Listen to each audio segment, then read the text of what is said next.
fellow humans. This is old Mac. Let me tell you how my day has been going so far. Got up early this morning, checked in at the hospital at 8:45, and went through quite a few procedures.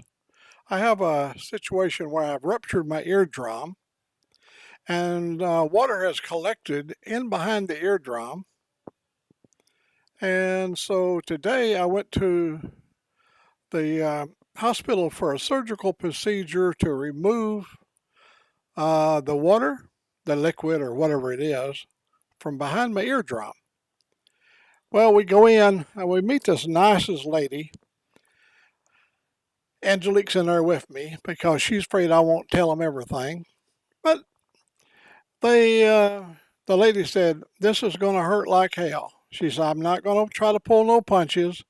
She said, "I've got to run a probe up through your nose." I've got a picture of it. I'll put a picture in the video here. And she said, "We got to, it's very invasive and you ain't going to like it. And it's very painful." And so she did her procedure and both nostrils. Had to go up into my what they call the adenoids. That's somewhere up around your nose, up towards your brain somewhere. I don't know where the hell that's at. But anyhow, they did all the stuff over there. And then she said, we got to take you to another room now. They took me to a second room, and it was quite a bit of things going on there. And they had to do a lot of procedures preparing me for this surgery I'm going to have. And after that technician got through doing all the stuff they did in that room, they took me to the third room, what they call the surgical procedure room. And then this lady comes in and she said, "This is really going to hurt." And I go, "What?" I said, "Is it worse than what they did to me over in the first room?" She said, "Oh, hey, this is hell. This is bad." And I said, "Well," she said, "Oh yeah, it's gonna make you tears come to your eyes." She said, "But bear with me. We've never lost anybody yet." And so she began to go through all of her stuff she had to do. I watched her lay out all these instruments. In those alien movies, when they're just about ready to probe Bubba, those aliens on big-eyed grays, all the instruments there, when they start probing you. Well, they had them all laid out on the table. And she said, "I've got to repeat this again, and you got to sign a waiver." She said, "This is a very, very painful procedure." She said, "We're going to be doing surgery on you, and you're going to talk to us, and you're going to tell us how good we're doing as we're doing it." I go, "That sounds good to me." So she said, "But I ain't kidding you now. This ain't going to be pleasant." I said, "Okay, do what you got to do." And she said, "But you don't know what I've got to do." I said, "Well," she said, "I don't even like doing it." I go, "Well, better you than me." So anyhow, she got all of her stuff all ready, and here he comes in. He looks like Dr. Spock, he's got alien-looking apparatus on the top of his head. He's got a big old magnifying glass in front of his eye, and so he comes in there, and he's getting himself all ready. He's talking to me all the time, like, "Did she tell you how bad this is going to be?" I go, "Yeah, she did." He said, "Let me tell you, when I rupture your eardrum, when I go inside that ruptured eardrum, it's going to make you want to squirm." But I really need to have you to sit still because I'm going to have a scalpel inside your head just an inch from your brain. So, if it'd be really nice of you if you could sit still." I go, "Well, I do the best I can." So he said, "You're going to hear really a loud pop, and you're going to hear a lot of gurgling and stuff." And he said, "Don't worry, that's just blood. We'll suck all that out of there." So I looked over and they had a big suction apparatus, and so anyhow they get in there and they had oh, they had to go in and stick needles and stuff up inside your head there, and had to wait. It took 20 minutes for me to get numbed up and everything. And so he goes in, and I felt, he said, "You're gonna feel pressure," and he started whacking and cutting. It felt like he was cutting shoe leather up in there. That ear is tough. That ear is so tough. It's been hearing bullshit for 85 years. That toughened it up quite a bit.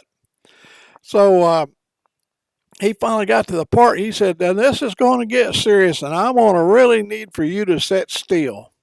He said, we could have put you to sleep and done all this, but you opted to do it this way. You said you could do it." And so here we're going in. I'm done. Damn, I thought you was already in. And then I felt that pressure and then that pop. And oh golly. And then they got in there and said, this is the torture part here. We got to suck all that stuff out, and that noise is gonna be terrible. So he got in there with that suction device, and it was like kind of like a jet engine going inside your head. It was just roaring and whining and whistling. And anyhow, he finally got all that. He said, we got to put a tube in here now. We got to have not litigation, irrigation. No, not irrigation. It's got to leak out of there. We got to plumb you up here. So anyhow, they had a big roll of black industrial rubber hose over there, and they was cutting off and slicing. No, you don't see it. It's some kind of little tiny surgical tube, and they were both very proficient at what they do. But golly, I'm telling you, I asked him before. I said, I'm on a motorcycle. Am I going to be able to drive? He said, "You're going to have to kind of sit still for a little while. I guess you let the dope wear off or that stuff whatever they done in my head there." Because he said, "You could be unbalanced." I said, "Well, hell, there's people on the YouTube thinks already I'm a little bit unbalanced. So he said, "I think you're going to be fine." So anyhow, they did all their stuff, and then they got to sew. He has to do surgery inside your damn ear. I don't even know how he's pulling the stitches in there. I used to watch my mother sew, and she'd have a thimble on her finger, and she'd have that big old crochet needle, and she'd stick. Well, he was in there just yanking and tugging and pulling, and you could hear him nipping and snipping and cutting that little stringy looking wire thing, whatever. He had like a little wire machine, a little wire clamp thing. It just clamp, clamp, clamp, clamp. It was amazing, all that stuff they was able to do inside there. And anyhow, he pulled all of his apparatuses out of there, and they took me over. I had to go to this audio booth, and anyhow, they finally cut me loose there about I think around noontime. About almost 4 hours from the time I went in till maybe a little after, about 4 hour trip there, and oh man, I was hearing good, and we went out there and started the bike. I heard every rattling in the motor, everything. I could hear the pistons slapping the walls, and I could hear the camshaft grinding against the lifters, and noise I haven't heard in a long time.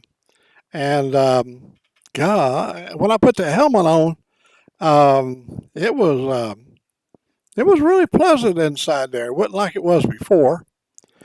So anyhow, we continued on. I was going to take Angelique. I did take her to this restaurant, but she went in and checked the place out, and she come back and she said, "No, I don't think you want to eat in there." It was one of them high dollar order off the menu Chinese restaurants, and I don't do those because I don't know the names of all them different things, and you might order one thing and get something different. But if you can look at the food, you can, like at a buffet, you can say, "I want some of this and some of that," and pick out what you want to eat there. So we we just kept going on down the road looking for one place or another, and I said, hell, let's just go. Let's go back to Warrior. And what you can see, we're getting off the freeway here now, pulling into the little town of Warrior. We're just right up here. We're going to be going up to the Hardee's there and get us an afternoon, afternoon lunch, and we're going to get it and take it home because I just need to get home and sit down and relax for a few minutes. God bless you. Thank you very much for listening to me, and we'll catch you the next time we're out on the big road. Bye bye.